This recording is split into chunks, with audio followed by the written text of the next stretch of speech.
D'abord, la séquence Banque centrale, dernier tour de piste de cette année 2022 pour la Fed, la Banque d'Angleterre et la BCE. Frédéric Ducrozet est avec nous en visioconférence depuis Genève, responsable de la recherche macro de Pictet Wealth Management. Bonjour et bienvenue Frédéric. Commentons évidemment les décisions de la Réserve fédérale américaine hier soir. Aucun membre du FOMC en septembre dernier imaginait que les taux directeurs iraient à 5% ou plus en 2023. Ils sont désormais 17 sur 19 à imaginer que les taux seront supérieurs ou égaux à 5% tout au long de l'année prochaine. Et pour autant, le marché ne croit pas ce scénario affiché par les membres de la Fed, Frédéric. Oui, et on peut le comprendre peut-être dans un premier temps, ne serait-ce que parce que l'année qu'on vient de vivre, effectivement, a été spectaculaire et riche en surprises, y compris bien sûr sur le front de l'inflation. On peut imaginer une forme de défiance des marchés sur la forward guidance d'une manière générale des banques centrales. Notons d'ailleurs que cette forward guidance est censée être terminée. Maintenant, on est entièrement dicté en termes de politique monétaire par les données, et pourtant on se projette toujours. C'est la nature des banques centrales. On ne peut pas échapper à cette forme de peut-être contradiction à court terme. La Fed, comme la BCE, comme d'autres banques centrales, utilisent d'ailleurs ces projections dans une large mesure comme signal de politique monétaire. On a un taux terminal de la Fed au-dessus de 5% l'année prochaine. C'est le message qu'on attendait d'ailleurs hier, qui est au quiche. La surprise est effectivement plutôt en termes de réaction de marché. Si c'est une défiance vis-à-vis de la Banque centrale qu'on ne croit pas, entre guillemets, les données finiront par probablement lui donner raison, en l'occurrence à la Fed, et l'inflation reste tout de même très élevée, sticky, et en termes d'inflation domestique à des niveaux qu'elle ne peut pas tolérer. Mais si c'est peut-être aussi des anticipations de baisse de taux d'intérêt, là aussi le marché ne croit pas la Fed quand Powell nous dit qu'il est hors de question de baisser les taux dans un avenir proche, alors c'est peut-être un petit peu plus embêtant, et c'est là où la communication de la Banque centrale pourra être amenée à être calibrée. La dernière chose, c'est qu'il y a une grosse différence aussi dans la réaction du marché obligataire, avec des taux qui sont aujourd'hui, vous le disiez, plus bas que avant la publication des derniers chiffres d'inflation, qui sont quasiment au même niveau, ces taux d'intérêt à long terme, à 3,5%, qu'avant que la Fed commence à monter les taux de 350 points de base. Donc il y a une forme de contradiction, avec encore une fois une anticipation de récession, de baisse de taux. C'est ça qu'il faut peut-être challenger. Et une différence avec le marché action qui, lui, certes rebondit depuis quelques semaines, mais reste quand même en baisse aux États-Unis largement sur l'ensemble de l'année. Peut-être aussi qu'à la marge, Powell se dit qu'une bonne partie du travail, entre guillemets, et de la douleur qui a été infligée aux investisseurs et de l'effet richesse qui en résulte, peut-être qu'on a déjà eu beaucoup, et que la suite viendra par le marché immobilier notamment. C'est là aussi ce qu'à mon avis le marché equity, crédit et obligataire nous dit à la réaction de cette décision. Il n'y a plus de forward guidance, mais il y a toujours des indicateurs clés de performance, et Jérôme Powell focalise l'attention des investisseurs sur une partie précise de l'inflation américaine désormais, Frédéric, l'inflation cœur dans les services, en dehors de l'immobilier et du logement. Qu'est-ce qu'il y a de spécifique dans cette partie cœur sous-jacente de l'inflation, et pourquoi est-ce que Jérôme Powell en fait un indicateur clé à ce stade ? C'est un éternel débat qui date depuis des dizaines d'années, d'avoir la bonne mesure de l'inflation sous-jacente, celle qui vous donne la direction de l'inflation totale dans les années à venir. Au-delà du très court terme, une banque centrale doit avoir un objectif d'inflation à 18 mois ou 2 ans, et c'est ce qu'on essaie de déterminer dans cette tendance de l'inflation. Il n'y a pas de réponse unique. D'ailleurs, la situation est très différente en Europe des États-Unis, par exemple.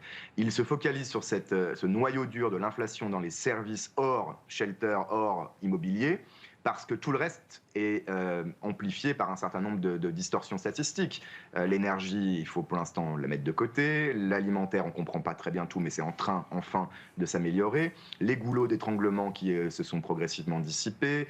On pense aussi au prix des automobiles neuves ou d'occasion. Et puis dans les services, enfin, quand il reste que ça, ce qu'on veut capter, c'est vraiment l'intensité des pressions domestiques, notamment via les salaires, donc dans cet secteur de l'économie qui est très intensif en main-d'œuvre, et vraiment capter là, d'abord si on a bien passé le pic, et à quel niveau l'inflation va peut-être trouver un équilibre l'année prochaine. C'est vraiment la grande question. L'immobilier étant également un poids important aux États-Unis, mais pas en Europe, via les loyers imputés. On sait que le cycle de l'immobilier va, in fine, peut-être après encore quelques mois, peser enfin sur l'inflation. Pour le moment, ce n'est pas le cas. L'inflation a surpris à la baisse aux États-Unis, malgré une très très forte augmentation à nouveau des loyers. Donc il y a tout cette confluence d'indicateurs, Powell, comme tout le monde, comme tous les économistes, essaye d'y voir plus clair en filtrant vraiment ce qui est le plus important. Mais quand on filtre trop, on risque aussi de perdre une partie de l'information. Si on en vient à la Banque Centrale Européenne, Frédéric, donc je le disais, un tarif unique pour toutes les grandes banques centrales majeures, en tout cas des pays développés pour ce dernier tour de piste de l'année, 50 points de base donc à suivre cet après-midi, et de premières indications sans doute sur la stratégie de réduction du bilan à partir de 2023. Qu'est-ce que vous attendez comme information particulière, nouvelle, à l'issue de la conférence de presse de Christine Lagarde tout à l'heure, Frédéric? Je pense que la Banque Centrale Européenne peut être la plus hawkish de toutes. J'avais peut-être encore un doute pour la Banque Nationale Suisse, mais ce n'est pas le cas. Non, la Banque Centrale Européenne, pour plusieurs raisons. D'abord, parce que les taux sont plus bas. On va avoir une augmentation probablement de 50 points de base à 2% seulement. On est loin des taux de la Fed ou même de ceux du Royaume-Uni. Il y a encore du chemin. Également parce que les dernières informations vont quasiment systématiquement dans le sens d'une récession moins sévère que prévu, que l'économie allemande, notamment par l'Institut statistique IFO, peut peut-être même échapper à une récession cet hiver, ce qui n'était pas du tout l'hypothèse il y a encore quelques temps. Enfin, en Europe, parce qu'on a une inflation qui est plus élevée, et là aussi avec un caractère un peu plus persistant par un certain nombre de systèmes d'indexation des salaires, des retraites, et qu'on peut imaginer, je ne dis pas que c'est le cas, mais que le risque d'effet de second tour sur les salaires ne sera pas forcément plus important, mais plus long, plus persistant dans la durée. Donc la BCE veut, je pense, malgré des hausses de taux qui vont ralentir dans leur ampleur en tout cas, être très claire sur le fait qu'elle n'a pas encore terminé ce travail de normalisation, et effectivement sa réduction du bilan, elle n'a même pas commencé pour la partie active en tout cas. Je pense que Christine Lagarde et les membres du Conseil des gouverneurs auront vu également la réaction de marché à la conférence de Powell. Et voilà, si on peut avoir des surprises, à mon avis, elles iront toutes dans le sens d'un ton un peu plus agressif que prévu encore cet après-midi. Et on peut imaginer, au courant de l'année 2023, une BCE qui reste plus hawkish qu'une Fed, c'est-à-dire une BCE qui continuerait de monter ses taux, peut-être à des pas encore de 50 points de base. Pourquoi pas, quand la Fed serait déjà proche d'une pause ou revenue peut-être à des pas de 25 points de base seulement ? En temps normal, c'est difficile à imaginer, même en revenant à l'époque de la Bundesbank, c'était très rarement le cas que l'Europe puisse continuer de resserrer les conditions monétaires alors que la Fed a arrêté, mais tout est différent dans ce cycle, donc tout est possible. Effectivement, le profil d'inflation sous-jacente en zone euro fait qu'en février, prochaine réunion de la BCE après celle-ci, à mon avis, le risque d'une hausse de 50 points de base sera toujours important. On sait que des membres comme Isabelle Schnabel sont déjà en faveur de pas plus importants dès aujourd'hui probablement. On a un profil effectivement qui est ce qui est, avec aussi la croissance et l'incertitude sur l'énergie, sur la guerre en Ukraine, qui peuvent être à tout moment résolues dans un sens ou dans l'autre. Donc il y a une forme d'incertitude. Et puis surtout, après ça, ce qui va vraiment être intéressant, c'est si le marché a raison en termes de baisse de taux de la Fed l'année prochaine, ce dont je doute, mais imaginons qu'on a une récession plus sévère et que la Fed, immédiatement arrivant de 5% ou plus de taux d'intérêt, veuille revenir à quelque chose plus proche de 4, voire en dessous d'ici la fin de l'année prochaine, alors la BCE sera dans une situation là aussi un peu problématique. Ce serait très compliqué pour la BCE de durcir les conditions monétaires si la Fed baisse les taux. Mais, dernier point, grosse différence, le change, dans ce cas-là, si tout ça est cohérent avec un euro un petit peu plus fort, ou moins faible au moins, à mon avis, c'est un facteur aussi à prendre en considération. Sur la partie bilan, Frédéric, quand on projette alors une réduction du bilan sans doute très graduelle, très modérée, en douceur, et qu'on met cette réduction passive du bilan de la BCE au regard des émissions nettes de dette souveraine que le marché va devoir absorber l'an prochain, qu'est-ce qu'il en ressort comme conclusion et qu'est-ce qu'on peut dire de l'appétit qui sera nécessaire de la part des investisseurs privés pour absorber? Alors, le chiffre que j'ai en tête, c'est 500 milliards d'euros peut-être d'émissions nettes de la part des États souverains l'an prochain.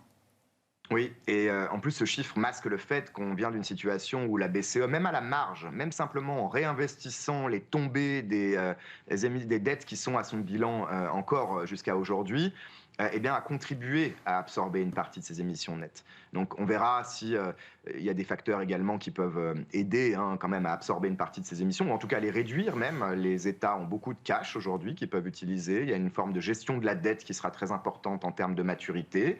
Des pays comme l'Italie reçoivent des montants considérables d'aide de l'Europe toujours, puisque les choses se passent pour le moment toujours bien, jusqu'à 5% du PIB, et c'est d'autant moins d'émissions du gouvernement qui sont nécessaires.